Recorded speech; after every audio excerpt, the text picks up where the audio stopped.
যিহেতু মানে আমাৰ ইয়াত দৈত্যগড়ৰ ভাওনা মানে মহিলাখিনিয়ে ভাওনা কৰিব সো দেখুৱাম বুলি ভাবিছোঁ মই ভাওনাটো এতিয়া বৰ্তমান মানে মেকআপ চেকআপ কৰি আছে সেয়া অকণমান দেখাওঁ বলকচোন চাওঁ মোক কেইখন এবাৰ হাই কৰি দে আজি কি হ'বা তুমি আইজনী মামুক ফোন কৰিছোঁ মামুৰ মাত চাত নাই গোপিনী পুৰা একদম ধুনীয়া লাগিছে চব গোপিনী আজি আমাৰ একদম কৈছে নে বাৰু ৰবা আপোনাক তো মই একদমেই চিনি পোৱা নাছিলোঁ আপুনি কি হ'ব এইটো কওক পহৰি এতিয়া কি কৰিব লাগিব আপুনি পাৰ্টটো মানে সেই মহাৰাজে মাতিব তাৰ ওচৰত চাওঁ পহৰিক একবাৰ তলৰ পৰা একবাৰ পহৰিক দেখাই দিওঁ পহৰি কেনে লাগিছে ৰাইজ জনাব ধুনীয়া একদম এয়াই এটা মানে ফূৰ্তি আৰু হাই মানুহবিলাক ভালকে চাব লাগে মানে এবাৰ চিনি নাপাওঁ যে খুৰী একদম অপেশ্বৰী যেন লাগিছে দেখোন বেলেগ কৰিছে আৰু হেল্ল' হাই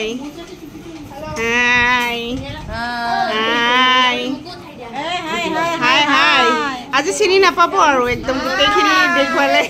এয়া মা ধুনীয়া লাগিছে আৰু এবাৰ দূৰৰ পৰা দেখাই দিওঁ আৰু ইয়াতে মেকআপো কৰি আছে কিন্তু মই মোৰ মাক মই নিজে কৰি দিছোঁ আৰু সেইটো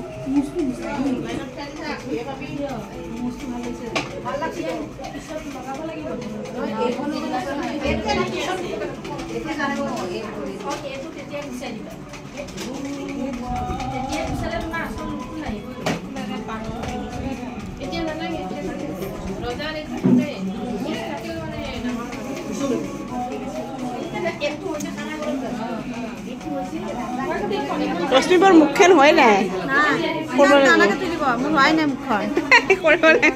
পহৰি ন তুমিও ভালমিৰ হৈ গ'ল মুখখন তলতৰ সেন্দুৰ আৰু দাড়ি লগাই দিলে হৈ গ'ল কাম খতম কি লগাইছে সেন্দুৰ নে লিপষ্টিক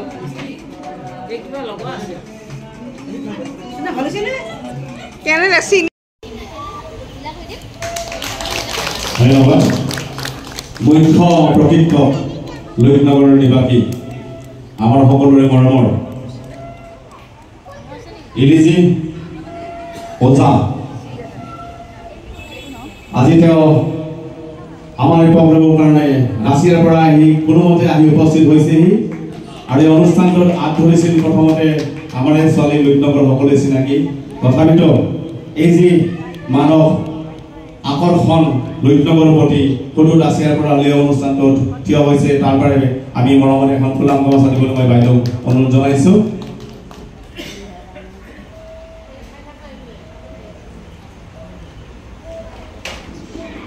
ভৱিষ্যত উজ্জ্বল কামনা কৰিলোঁ আগলৈ যেন আমি এইদৰে আগুৱাই ল'ব পাৰোঁ চিনাকি পৰ্ব আমি এতিয়ালৈ ইমানতে সামৰিছোঁ এই অনুষ্ঠানটো ইয়াৰ পিছত আগবাঢ়িব আমাৰ গায়ন বাহিৰবাদক সহকাৰী গায়ক